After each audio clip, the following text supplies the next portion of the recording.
Ah, mais c'est quoi? Heureusement que l'on n'a pas de trucs étranges comme ça dans l'espace.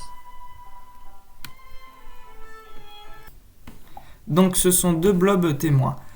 À gauche, on peut voir que les flocons d'avoine sont beaucoup plus proches que celui de droite et un peu plus espacés, alors qu'à droite, les flocons d'avoine sont tous au même endroit.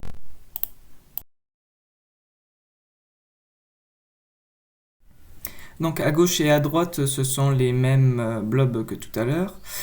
Euh, les flèches montrent la distance parcourue en centimètres au bout de 24 heures.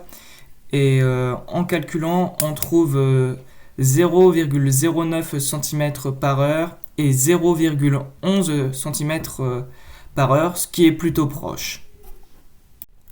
Donc sur ces deux images, on peut voir les nouvelles surfaces que les blobs ont au bout de une journée.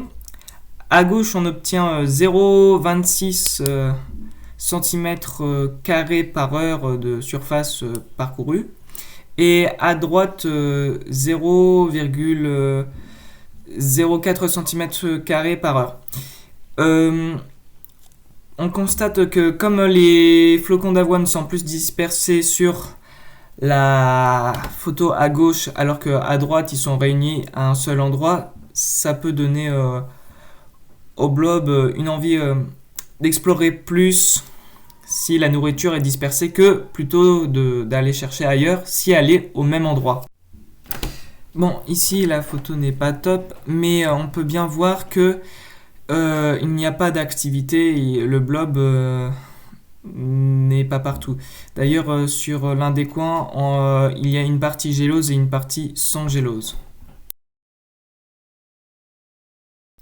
Donc à gauche, il y a la surface initiale où il y avait le blob, et à droite, la surface où dans cette partie de la boîte, le blob s'est agrandi. La vitesse de déplacement est de 0,034 cm par heure. Et d'ailleurs, la longue veine que l'on peut voir du côté droit fait environ 10,9 cm. Cette image, on peut voir que c'est que dans une partie des photos que l'on a vues avant, que le blob a cette surface-là, mais à la verticale.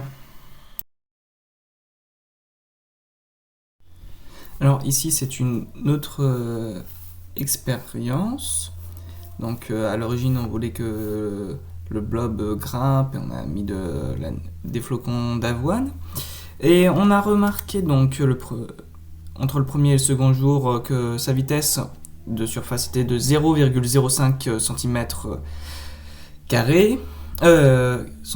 par heure. Ensuite, entre le deuxième et le sixième jour, de 0,026, et entre le sixième et le huitième, de moins 0,021 cm².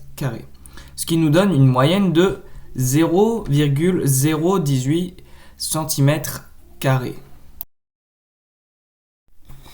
Alors, on en conclut que la présence de nourriture influence sur sa vitesse de déplacement. En effet, s'il n'y a pas de nourriture, le blob sa vitesse diminue, il se renferme un peu sur lui-même, comme on l'a vu pour la dernière expérience. Si la nourriture est dispersée, alors le blob ira chercher beaucoup plus loin, il fera plus d'exploration. Et enfin, une surface à la verticale peut être traversée par le blob. Le blob peut passer par-dessus. Après, ici, on n'a pas la photo, mais on a déjà retrouvé le blob complètement à l'envers au-dessus d'une boîte de pétri.